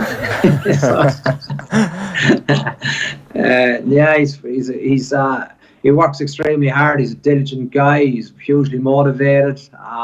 Sharp cookie. I think boys would really like him. I think he's got a great personality. I think he has great absorption levels, in the fact that he can take in so much from what players are saying, and then filter that to give his message. Very great sense of humour, and I think a hugely driven guy. And it's a proud day from his family, especially his mum from Tip. It's a lovely day. It's delighted for him. It's a good sign too that Irish coaches can come up within the system and make it all the way to the international setup. Of course they can. Yeah, it's great. It's another.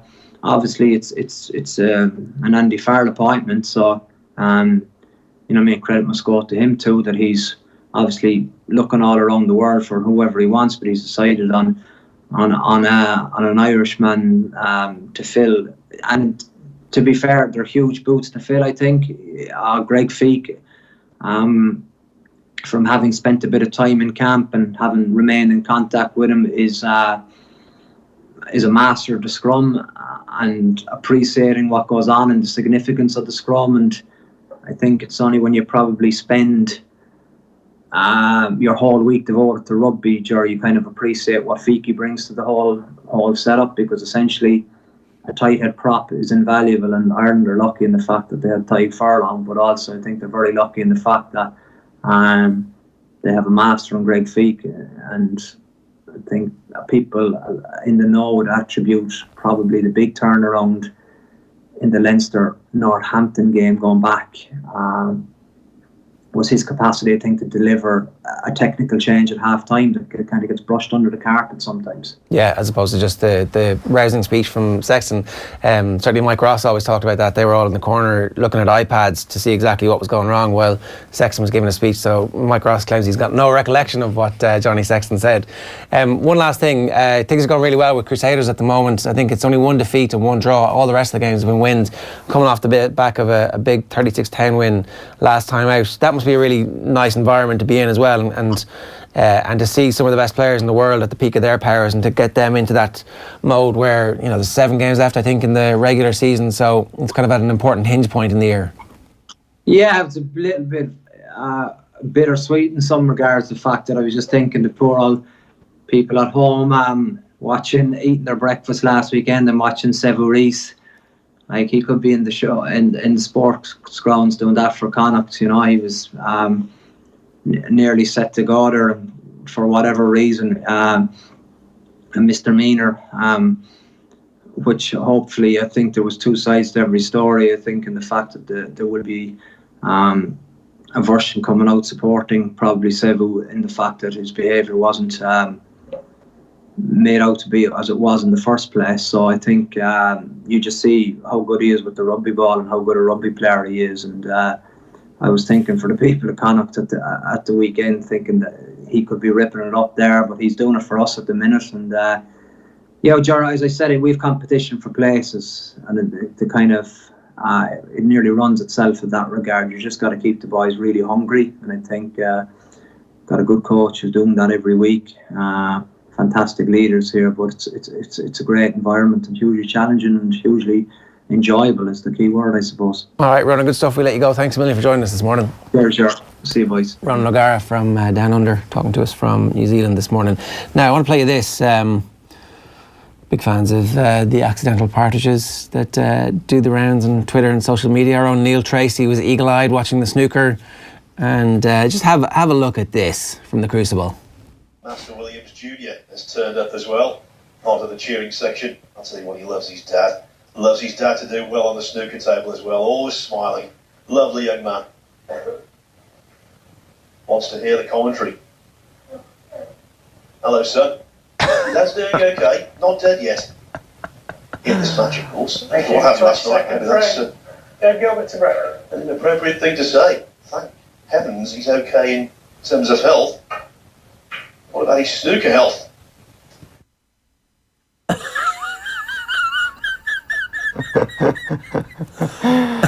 He'd been rushed to hospital the night before with chest pains. Not dead yet. I mean, obviously. Even the hello, young man. The hello, sir. Yeah, it's kind of it's like somebody who doesn't quite know how to speak to children or other human beings. All right, let's move on. It was a weekend of good viral videos on, wasn't it? Oh, very good, yeah. What would we do? One last tour of that? One last time? Because we're going to go and talk about the draft now, so this is an important moment. Are we actually going to talk about the draft? Is it that significant? Is it really that significant? Is it that good? It all depends on the location, I heard. Yeah, the location and the amount of people. The amount of people is vital. It's the perfect place for a draft. 150,000 people here tonight. 150,000 people. What an amazing town. The perfect environment for a draft. It was in New York for 2 million years? And now they finally came to Nashville. Now they finally came to Nashville. That's our Uber right there. Would you like to see him stay here? Yes, of course. This place is the perfect place for the NFL draft. Every pick got a cheer except for Roger Goodell. The point of the cameras. Oh, it's so professional. Well done. Congratulations. So bad. That's such an achievement. I'm not sure what view count it's on at the moment, but I'm pretty convinced only about 10 people have watched it, and they've always watched it a million times. Pretty much. Well, somebody who has just watched it is Mike Carlson. Mike, good morning to you. How you doing? I'm doing well. I like Owen, like all good comedians, travels with his own straight man. That's very impressive. Yeah, there's a certain amount of exaggeration there too. I mean, like who did the Titans pick with the 149,302nd pick in the draft? I don't know. I can't even tell if the Titans had a good or a bad draft. Was it a good or a bad draft, Mike? Was it good or bad? Well, when we talked on Thursday, what I said was it was going to be a lot like the Super Bowl. It was going to seem boring to a lot of people, but it was going to be actually a really interesting and good draft. And I think that's kind of the way it worked out, because there were just an inordinate number of trades of picks in the first two rounds, especially, but right through the draft. And it was like I figured, there were a lot of interchangeable kind of players at a similar level. And when a team fell in love with one, they wanted to go get them, or a lot of teams wanted to build up more draft capital for the future. And like most drafts, but even more so in this case, the big shakeup was always with quarterbacks. It's kind of like where quarterbacks go that determine what people think of the draft. Yeah, so let's talk about that. Kyler Murray goes number 1 overall. We were talking about him as an outstanding athlete. He's a brilliant runner. He was drafted by the Oakland Athletics in the first round of the baseball draft. So an all-time great college athlete. Is he going to make it as a professional quarterback in the Arizona offense? What do you think? Well, if he doesn't, he's probably got not necessarily the best chance, but a very, very good chance, because he's got a coach who's loved him since he was like a sophomore in high school, and he offered him a scholarship when he was, like a 16-year-old, 5'5" kid. Arizona doesn't quite have enough talent, but they made big gains in the draft to try to put weapons around him. And you won't see David Johnson, their running back, being used like a 1950s fullback like he was last year. He's going to be getting the ball in space a lot more, and they've got a good group of receivers. But, the weird thing is Murray's not as much the question as Steve Keim, their general manager, who drafted Josh Rose, traded up last year to drafted Josh Rose with the 10th pick of the draft. And in the end, by not deciding on what they were going to do and waiting until after they drafted Murray, they lost most of the leverage that they had in terms of getting any real value for Rosen. I thought the Miami Dolphins and Chris Greer, who's a first-year GM, played it really well. The pick that they were thinking about trading to Arizona, and Arizona was stalling them, they then traded to New Orleans. They moved down, and they wound up trading that lesser second-round pick for Rosen. So in the end, they get Rosen. They wound up, from these machinations, also picking up a fourth, I think, for next year. And Arizona only get that second-round pick. So in the end, they used those picks to trade up for Rosen last year, the 10th pick of the draft, and what they have to show for it is Andy Isabella. And I love Andy Isabella, love guys from UMass who can go to the NFL, and he's going to be a good receiver in Kingsbury's offense, but that's not much to show for that pick. Yeah, and so it's a swing for the fences from Arizona, but they've got a new head coach, so he'll have a little bit of time. The other thing that was notable was that the Giants did take a quarterback early, but nobody else traded up for quarterbacks into the first round. They let the draft come to them, so Washington let the draft come to them, and even in the second round, Denver let the draft come to them, which was interesting in that I think only Baker Mayfield of the last 10 or 12 quarterbacks taken in the first round have been taken in his actual pick. Everybody else had traded up. Was there a bit of, was everybody frightened of trading up to get quarterbacks, or were these quarterbacks just no good? No good's an exaggeration, but I think that's what it boiled down to. It seems like Washington had their eye on Haskins all the time when they realized the Giants might not be looking at him. And Dave Gettleman, the Giants GM, has been all over media the last couple of days saying, he knew for a fact, that two teams wanted to trade up and take Jones, because he could have waited till 17 where he had another draft pick. But he wanted Jones badly. And that was very strange, because he said it was based on watching his 3 series in the Senior Bowl, which is an all-star game after the season. I watched the Senior Bowl, and it wouldn't have, not that Jones was bad, and I'm not putting him down. I like him, but it would not have convinced me I had to take him with the number 6 pick. So Washington had Haskins. Maybe Denver he thought was going to jump up, but Denver obviously we knew by Thursday that Elway had his eye on Drew Lock, and as you say, he waited for him and got him in the second round. And the only other team really that needed a quarterback in that would have been Miami. And as we saw, Miami got Rosen in the end, but Miami didn't seem like they needed to jump in for one of these guys because they knew they were in a rebuilding program. And next year there's going to be, 3 quarterbacks at least coming out who will be, based on their form last year, better than any of the guys who came out this year. It's a fascinating process, isn't it? Yeah, it is. It's all a bit mad when you consider how much money is invested in this. One of the other interesting things was George Kittle went 3 drafts ago and has played 2 seasons, so that's right. In the 5th round, 2 of his successors at the college he went to as tight ends end up going in the 1st round. They're going to make way more money than him, even though he is now the best player at his position in the NFL. He's one of the top 3. Travis Kelce and Zach Ertz are let's wait and see at the end of next season. But the system is insane. Yeah, it is. And in fairness, Kittle this year probably would have gone in the 2nd round, maybe. There were better tight ends in that round, or better seeming tight ends. And, Fant is the 2 guys from Iowa who went. Fant is more athletic than Kittle, testing out, obviously athletic. Hawkinson is a better blocker and a better all-around sort of tight end, you would think. But Kittle went. When they brought Shanahan in as the coach, he got into a system that really values a mobile tight end who can catch. And he was put into a great position to succeed. And also, San Francisco didn't have many better receiving options at the wide receiver spot. So things worked out well for him in that sense. And he'll get his payday, hopefully next year, I think, when his contract is up. And I loved all the trading around.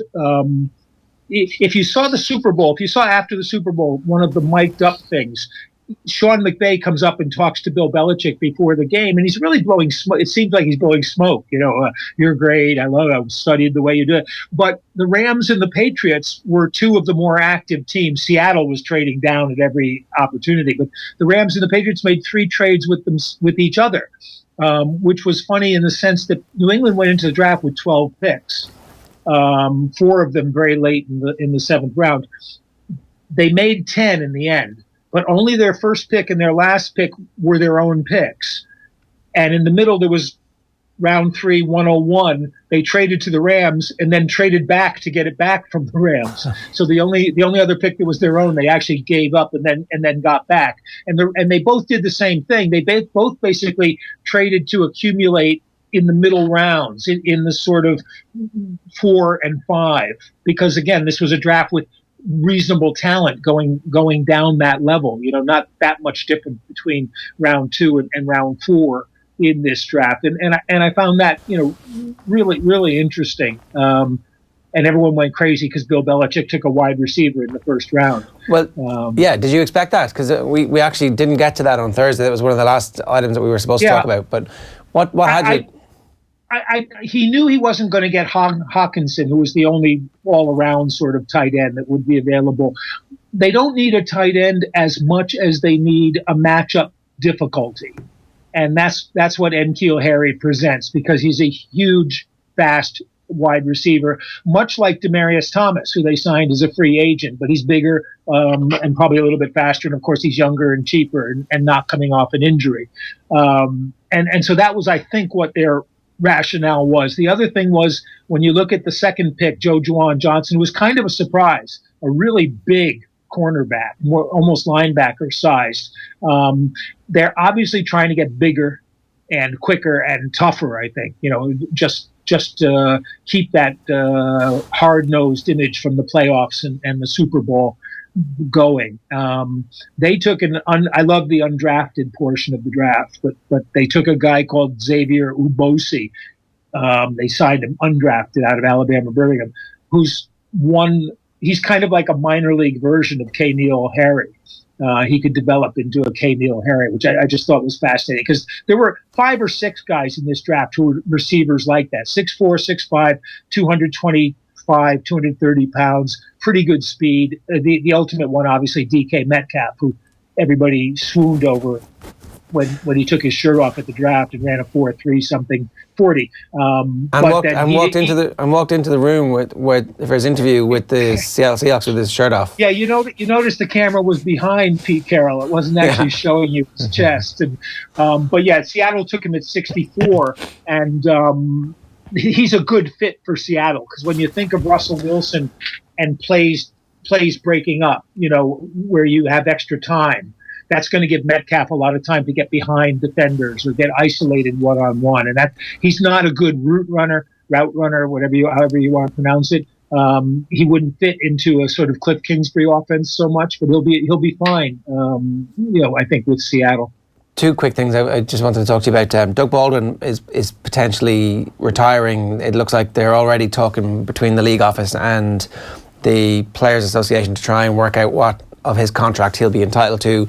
One of the most underrated receivers, but somebody who had a symbiotic relationship with the quarterback at Seattle and with Russell Wilson's new contract. That's why the DK Metcalf signing is important. But the other big wide receiver news, obviously, that happened over the course of the draft was the leaked tape from the Tyreek Hill. Yeah, Tyreek Hill. Yeah. So, I mean, the Baldwin.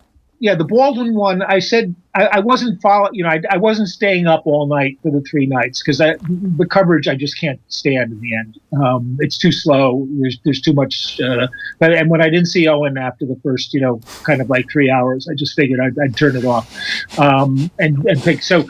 But I said, I think on day 2, I said, watch who Seattle draft, because if they take a receiver like Stills, or I named a couple of other guys, that means Baldwin's probably gone. And they took Gary Jennings, who's one of those types of receivers, a polished kind of smart route runner, in middle ground guy. Baldwin made more with less, I think, than any receiver in the NFL for the past 5 seasons.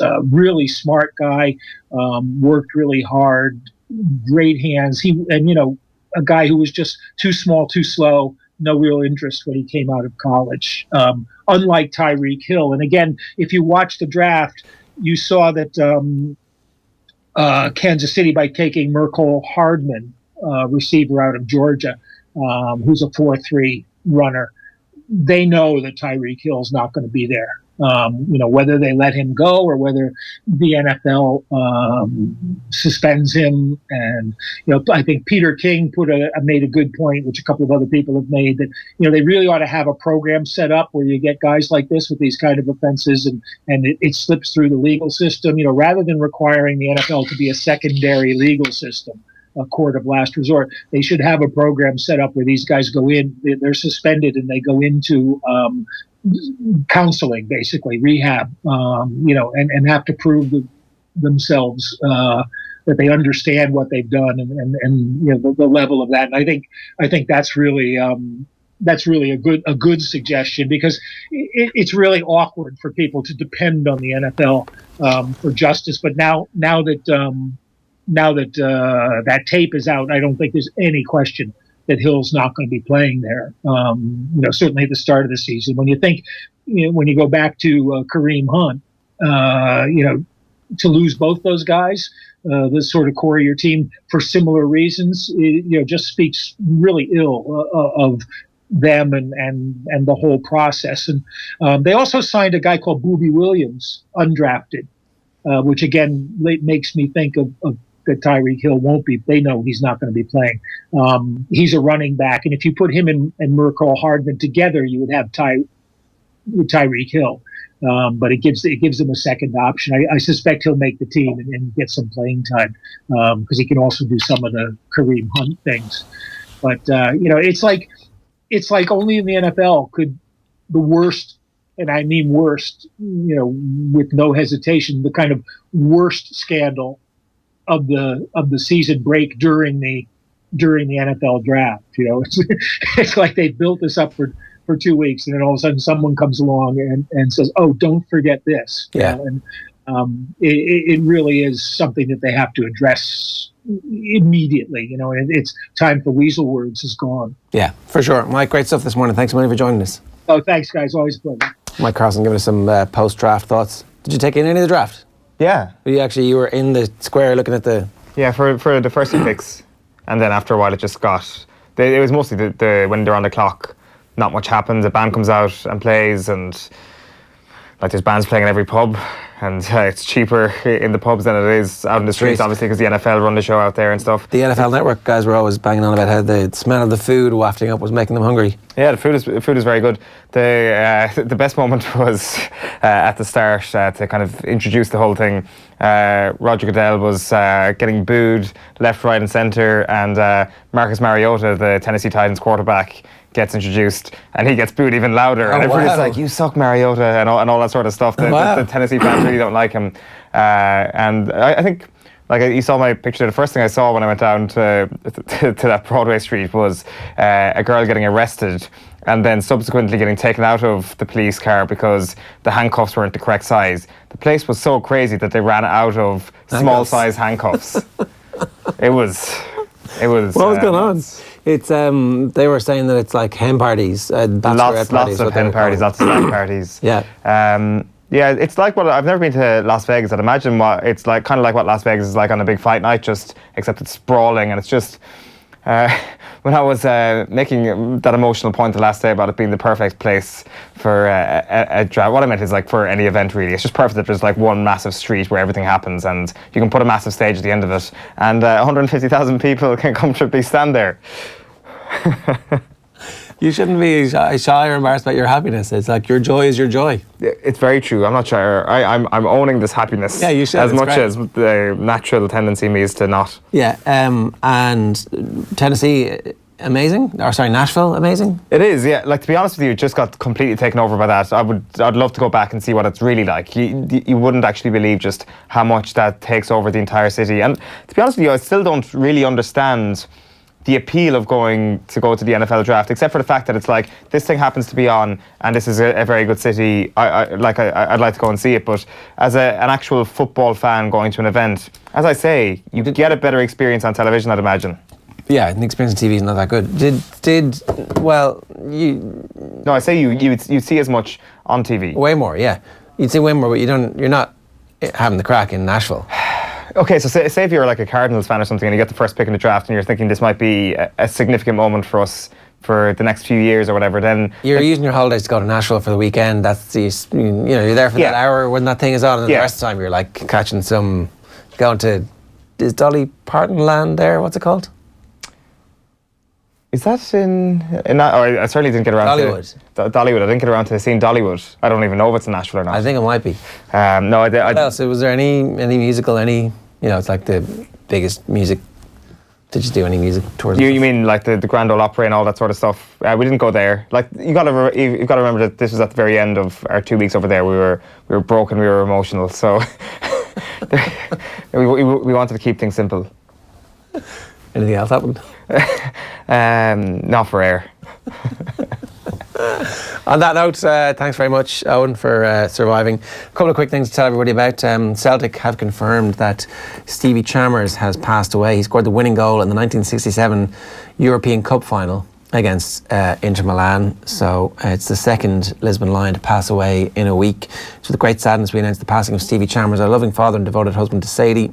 The Celtic legend was surrounded by family when he sadly passed away early this morning. In recent times, he endured the toughest of battles, but just as he approached every game in a green and white jersey, he tackled his long-term illness with much bravery and dignity. So he did score the winning goal against Inter to win 2-1 in Lisbon, immortalising the Lisbon Lions in 1967. Congratulations this morning to Gráinne O'Hagan, who won our We Love Cycling competition this morning. Carrageen Row to Ballinafad. With views like this, what's not to love? That is an amazing view. That's pretty sweet. So we were asking everybody for their favourite cycle in the country. Yeah, that one's in Sligo. Do you have one? I don't. I'd like to develop one.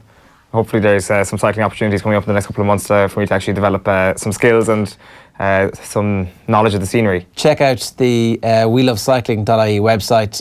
It's all in association with Skoda. So we're offering branded hoodies, t-shirts, cap, water bottles, and a Skoda cycling jersey and cycling shorts as well. We'll give you another opportunity to win across the course of this week. And as I said, that is pretty much all we've got time for on the show today. Off the Wall will be airing tonight after Off the Ball and Game of Thrones ends. Best of luck avoiding spoilers for the rest of the day. What time is Game of Thrones on the telly? So it was on at 2 o'clock in the morning last night. So it airs again at 9 o'clock tonight, and you guys are on air at 10, are you? It'll be 10:30. It's 2 hours tonight. Is it? No, it's an hour and a half. It's an hour and a half, I think. Yeah. Is it? I think so. I'll be watching it on the Sky Go app any minute now. Right. So I'm not sure. Was it doing your day's work? Well, you know, this is you just advertised a show that I'll be researching for. Oh yeah, okay. I was wondering why everybody was so keen to invent a Game of Thrones show. It's like, oh, so we get to watch Game of Thrones at work and call it work. Well, it is. It's very hard, and it's very it's high octane stuff out there. 150,000. Like it's not funny when you say it. It's not funny when I say it either. It's only funny when a special type of me says it. Go on, give us. People are going to be coming up to you in the street going, how many? And I'll say 150,000. Yeah. But it's not funny when I say it like that. You'll be like Ray Houghton in the back of that car going, oh, for fuck's sake, it was me. I put the ball in England. If only I could get to that level. Yeah. Are we done? Yeah, we're done. We'll see you tomorrow. Good luck. Get us on offtheball.com.